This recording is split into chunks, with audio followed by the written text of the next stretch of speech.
do a project on Iqaluit, so we created a studio, and she arranged all the elders to come in, and we filmed these sessions with people talking about their experiences and memories. Those are available on our website, those videos. Something like this again, someone was in Titiraqtat and his brother wanted to talk about dog sledding, or sorry, taking care of dogs, sled dogs, my apologies. So we just set up a studio and conducted some interviews. So we're trying to be as responsive as possible to what people want to do and talk about. Go to the next one. Here's an example of an interesting audio project with JPT and some really interesting Swedish artists who had some money. They wanted to do Edgar Allan Poe's The Raven in Inuit. So that's what we did. We made a record album. So and we recorded it. It's stunning. I don't know how good the sound is, but I have, like, we can play. If you hit that, it's available on our website as well. And that record we have for sale over at the main campus. So again, a very interesting project, something very unique, something that is interesting in terms of a linguistic project of applying Inuit interpretation to a classic piece of work. So it was a very exciting project, and Jay's interpretation of text is also available on our website if you want to visit that. Okay.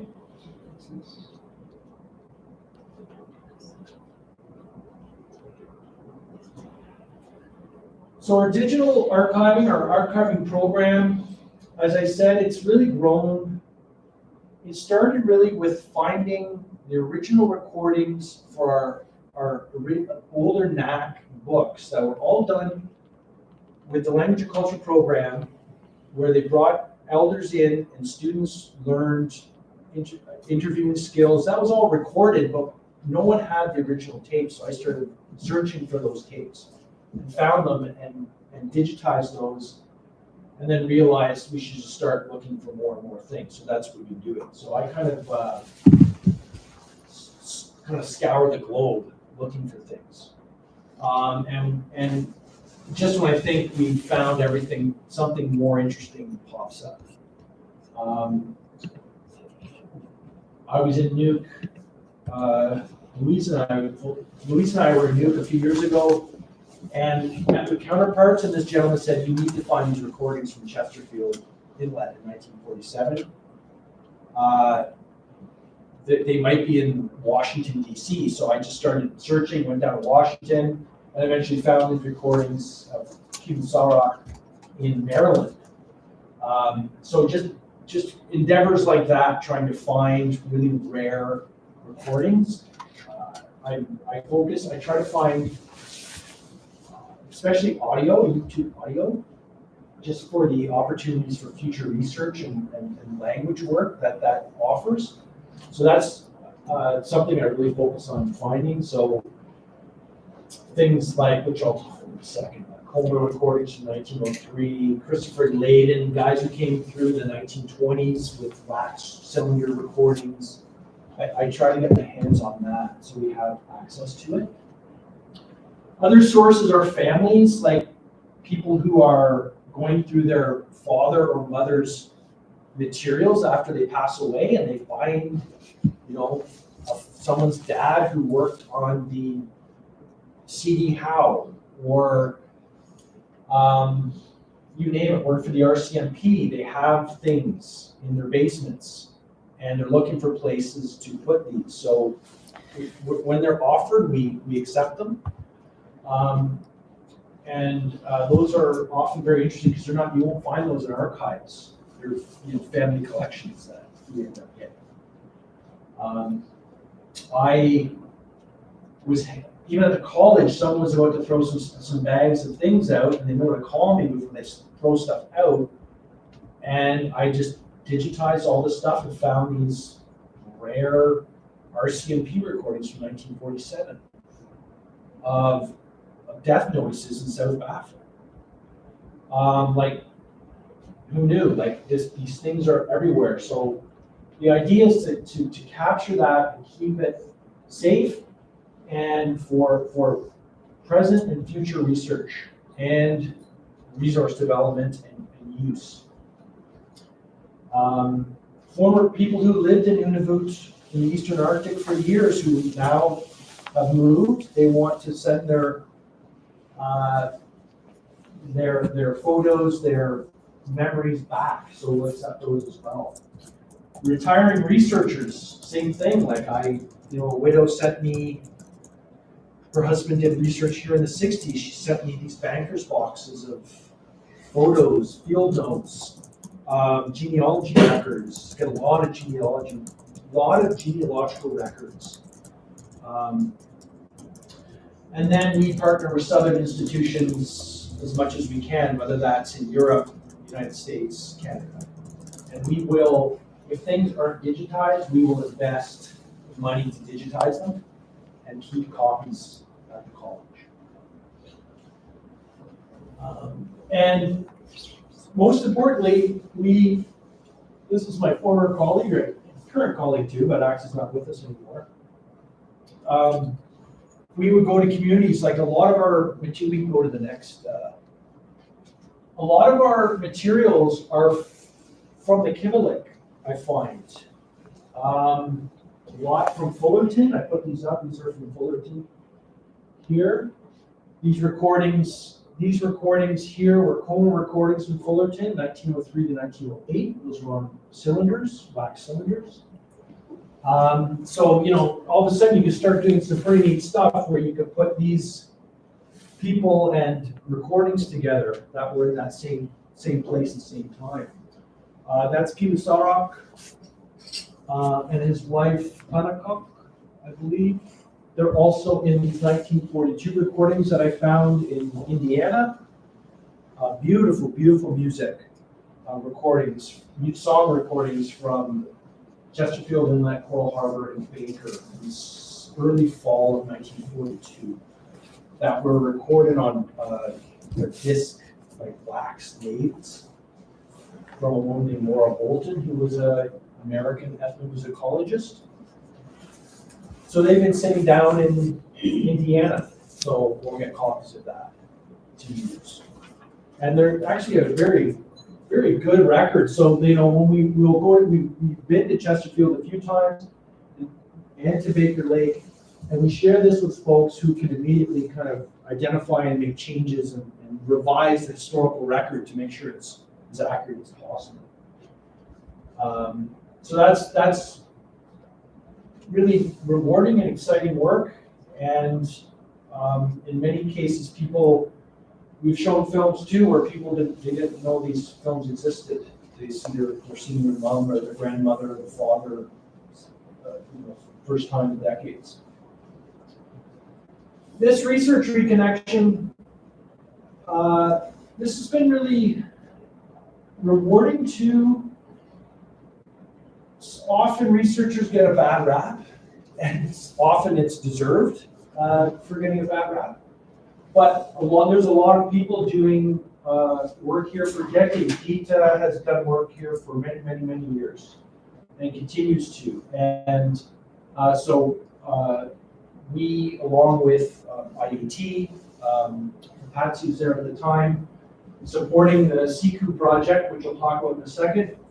And Iqaluit was, again, Claudio Porta at the time, did a lot of his research in Iqaluit with community folks and created Iqaluit. So we migrated that from a format that CD-ROMs that no one uses anymore. We migrated that to a web-based resource. So again, that research is now more accessible. And Iqaluit became really, it continues to be, but when the COVID lockdowns happened, this became really useful for instructors and teachers because that resource, if you get a chance to see it off our website, or you can visit inuit.com, it's an incredibly rich resource with learning with lesson plans, project ideas, assessment, evaluation. So a teacher and instructor can use that for a 2-week program. And so that was a really helpful resource during lockdowns, and I know MTAP is still using that resource. Again, as I mentioned before, acquiring retired or deceased researcher materials, that's still coming in. A lot of it, there's a network of retired people who are very active, and I get a lot of emails for a lot of good stuff. So here's a project example. This is a CICU project, sea ice project in Iqaluit. So this is something that Gita started like 13 years ago, and we finished it. It was released 2 weeks ago in Iqaluit. So that's a sea ice glossary developed with elders from Iqaluit over a number of years, and it was released 2 weeks ago, and every household in Iqaluit received a copy of that, and there was a community feast to acknowledge that and to celebrate that project. Next will be Iqaluit Siku, and then also Pang Siku project. So a couple future directions is deepening our Inuit language research capabilities and capacity. Our digital audio assets are, I think it's between 7,000 and 10,000 hours. We have a lot of material from 1903 to present day. Before we can really do a lot of that work, it needs to be listened to, indexed, organized, because it's pretty raw. It's a very raw collection. Obviously I can't do a lot of that work, and also my interests are collecting and acquiring. I'm not that good at organizing. So that's I need some folks to help support that piece of the puzzle. And then eventually making things more cloud-based storage and access with increased, the college has increased web capabilities as of the summer with, it's called the Canary Network. And we're on something called OneWeb. Seems quite good. So those possibilities are increasing constantly, even Starlink, people's homes. Like, we're starting to appreciate how we can use the internet in productive ways, and also for access. And I just have a large hard drive on my desk, so it would be great to be able to safely have cloud-based storage. So yeah, our books are available. Most of our books are available nacmedia.ca. We also have a discount code. I didn't put it up here, I'm sorry, but it's ICWF 25. So 25% off our books for festival folks. And if you can't find anything else, you can always email me.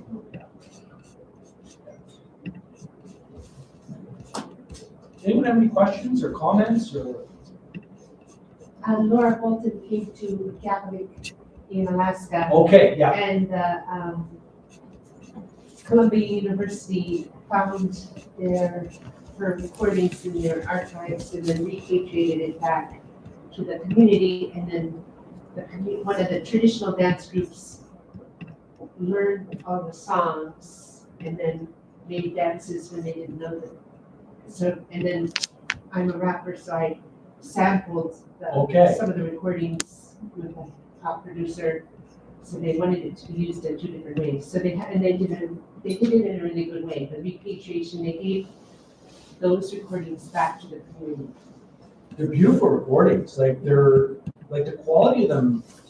To imagine someone traveling with a disc lathe in the 40s, in this case in 1942. The quality of those are better than a lot of the recordings I have from the 1970s and 80s. Beautifully recorded. Where did she go also in this land? She went to the Iqaluit region, so she went to Chesterfield Inlet, Baker Lake, and Coral Harbor. And she was also involved with a film, an NFB film, I think, called Eskimo Summer, which I think that was the same trip. And she has recordings from all over the world. Like she recorded all over the world. You'll find her stuff quite readily. But it was very exciting to find this work. And then presented to folks in Chesterfield and Baker who identified their mom when, their mom was just a child. So, and she also really did a great job of documenting. It's great, really well documented. Even the Comer recordings from 1903 are very well documented. And pretty well done, like they're scratchy, but with some software you can clean them up. They're very, very stunning recordings. Any other questions or comments? Is there a timeline that you're making this material to be available for the public? Is there a timeline that you anticipate of when you're making? That would kind of depends on funding. We've been since 2015. We've been funded by Nunavut Government Nunavut Culture and Heritage Inuit Language Implementation Fund (ILIF), which has been our core funding, and we just I just did a 5-year. They just put a call for 5-year plans, which is awesome because it's been year to year for quite a while. So in that 5-year plan, we have that by the end of 5 years. I should also note that we've partnered with the Department of Education, with Environment, with IUT, with IHT. We've had really generous funding from ArcticNet, North by North funding, that sent AXA and I to Chesterfield and Baker and Pelagi, 3 of us, to meet with folks and share materials. U.S. Embassy has given us funds to do that same work because of recordings that ended up in the States. They were really interested in us in making sure that those were available. The other piece with that, Patsy, is checking all our permissions and rights, because it's not that clear. It's surprising, but it's not always that clear when you have a set of recordings that you acquire to make those widely available. We have to do all our homework and making sure we're following the proper rights and permissions. A lot of our stuff is given to us for use at the college for teaching and learning. Anything beyond that, we would need to ask wider permission. But I'm really excited to have people listen to more of this content because there's a lot of books, a lot of audio projects, a lot of content that is dormant. And one thing that I'm really excited about, and this was in the 5-year plan, is to create content for community radio stations. And that's really something we love to do, because that's where people could really benefit from listening to your blogs. Yeah, Toby? Yeah, in regards to what you just said about the community having access to those, when my late mother was collecting those oral histories, she started working with a local radio host, and every Saturday morning from 6 to 9 they would air the interviews they've done before. So it's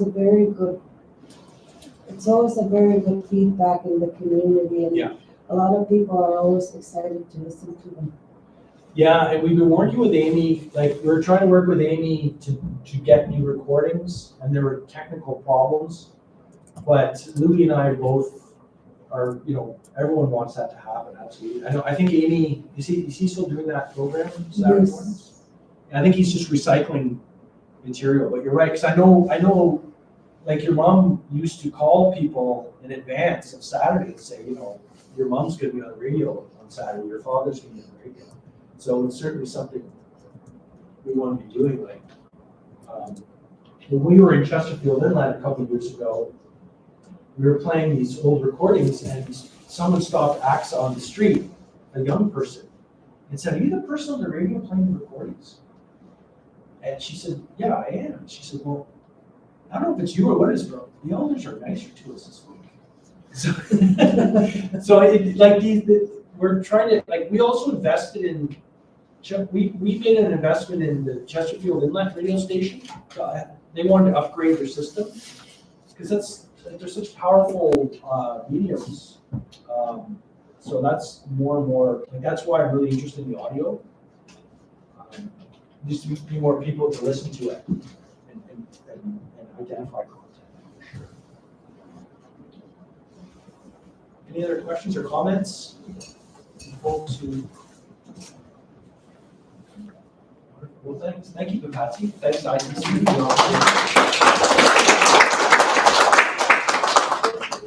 was very interesting. And also, that was a wonderful example of how these recordings can be used in today, and how there's still much of a connection, and it's wonderful to make. And thank you. Right now we can stop for lunch. Please come back. Our next section will be at 1 o'clock. We'll have Professor Marianne Steinbach. She'll be talking to us about Inuit literature being taught in the university currently, and we'll take you what they're doing. Is Louise, does she have a booth down at the Yes, down at the college? yes, she does, yes, you're Okay. more than welcome, yes. She'll be down there? Are they there very much? Are the college folks there very much? Oh, With the booths? it's up to them, we left it up to them. They do have a cafeteria there, so they can, decide if they want to either stay there or. But they're all there right now? Yes. Okay. Just to, College is what we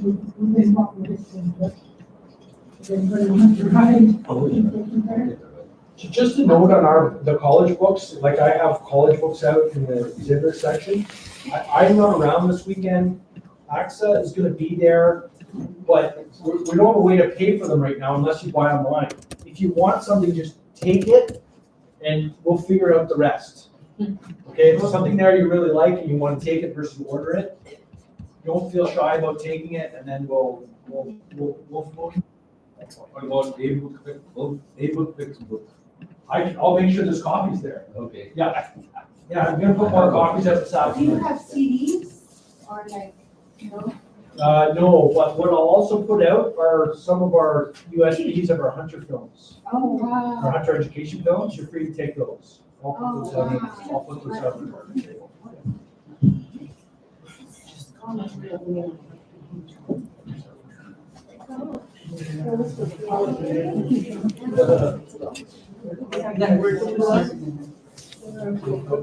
Yes. A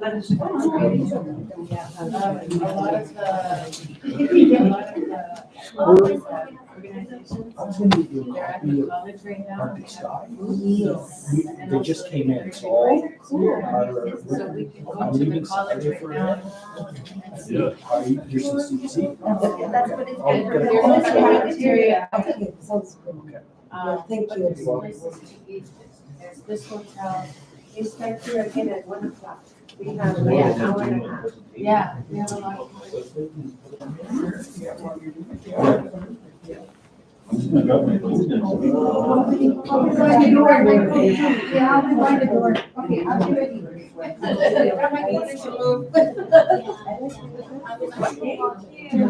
My friend is in Montreal, so I can give you the link to her school. She has really beautiful. Yeah. I know it is. It's like.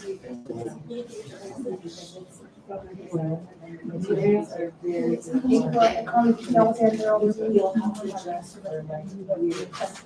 like, yeah, yeah.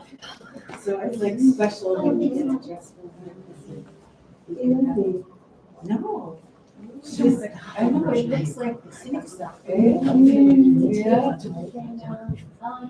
It's like,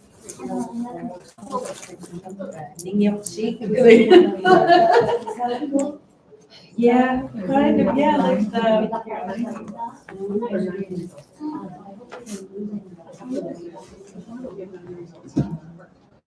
How are you doing, Beatrice? Good. everything is fixed except now I'm running it on my cellular plan, my data plan, because that's only fastest Wi-Fi anything that will let me stream. Okay. So I basically had to reprogram everything so it's connected to my phone. So this phone is powering this entire thing. Yeah. You'll have to coordinate that with Jordan. Yeah, it's okay. We'll just we'll just figure it out later. At least now it's running. That's what matters. Thank God. Yeah. So you would sign into a network, and then you could use that to then accept the conditions, the terms and conditions, and then you could here, then you could copy. And I think that is still. But it's hidden. Oh, take it. So the website is Cape Catherine. I can do it. I'm going now.